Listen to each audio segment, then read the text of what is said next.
Bas les pattes, les doigts dans le nez, la vérité en salade, faut-il vous l'envelopper, sans oublier Appelez-moi chérie ou T'es beau, tu sais. Les titres des romans de San Antonio tiennent plus de titres pornographico-comiques que de titres de polar. Frédéric Dard a inondé les gares et les librairies de ses romans de 1949 à 2001. Son fils, Patrice, a pris le relais de l'entreprise après la mort du créateur du commissaire San Antonio.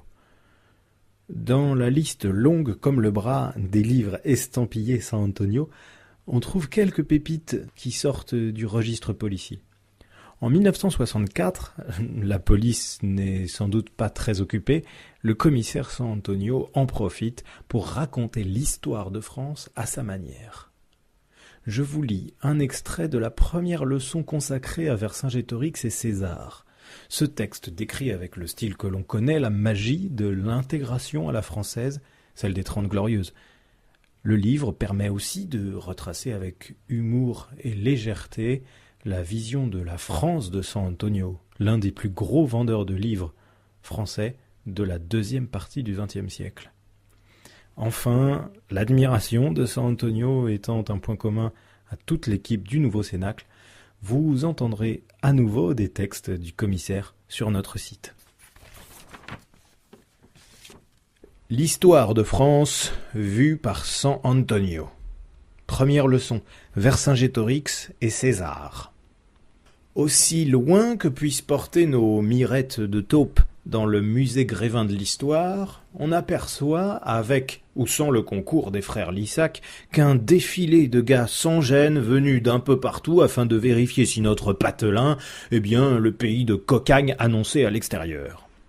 Ces visiteurs ont été et sont encore si nombreux que cette bonne bouille de Durand, en nette régression quoi qu'on en dise, si tu m'en crois, consulte l'annuaire, est en droit de se demander s'il existe réellement une race française, tellement les chiards de ses aïeux ressemblent à leurs voisins de palier. Parce que chez nous, c'est kiff-kiff le burlingue des objets paumés. Tout ce qui se radine sur le territoire nous appartient au bout d'un an et un jour. Pour être français, il suffit d'habiter la France. Car à l'inverse de ce qui se passe dans les autres pays, ce ne sont pas les Français qui font la France, ils auraient plutôt tendance à la défaire, mais la France qui fait les Français. « Arrête tes divagations, supplie Beru, je me paume, qu'est-ce que t'entends par là, gars ?» Je considère cette bouille d'Arien congestionnée et je m'explique. Prends un Suédois, par exemple, ou bien un Coréen, ou un Bulgare, bref, prends n'importe quoi, sauf un Anglais, cette race occupant une place à part dans la famille des mammifères bipèdes et bimanes. Et expédie ce Suédois, ce Coréen ou ce Bulgare dans un pays autre que le sien. Mettons en Espagne. Ça donnera quoi? Simplement un Suédois, un Coréen ou un Bulgare habitant l'Espagne. « Cette couennerie !» murmure le gros.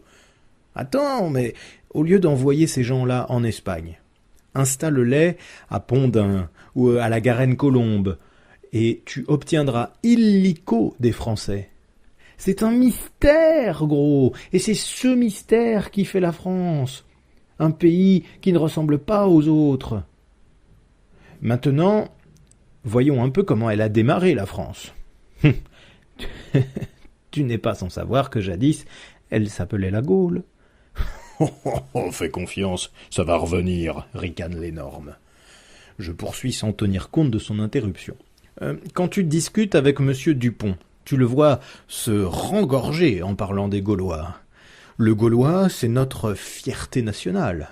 Et pourtant, quand on y regarde de plus près, on se rend compte qu'il était made in Germany, le Gaulois. Tout comme les bons appareils d'optique et les chambres à gaz.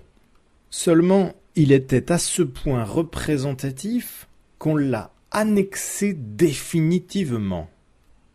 Je crois que ce qui nous séduit chez lui, c'est son côté mastard. Il nous rassure, tu comprends, à notre époque de ramolli, il faut du poil sur la poitrine de notre pédigré. Note bien que j'ignore si les Gaulois ressemblaient vraiment au portrait qu'on nous fait d'eux. Mais pour toujours, le Gaulois restera un grand costaud avec des lampions bleu candide, des douilles qui lui pendent jusqu'au valseur, des baffis en guidon de course et un de ces casques à plumes comme on n'en trouve même plus chez le fripier de l'Alhambra. C'est très important la plume dans l'imagerie populaire, Beru. En somme, murmure le Gravos, les Gaulois, c'est comme qui dirait nos Indiens à nous. La formule me paraît judicieuse, je le dis à Berrurier qui du coup ne se sent plus. D'ivoire, Sana, si le Gaulois était à plume, on peut se demander si la Gauloise était pas à poil.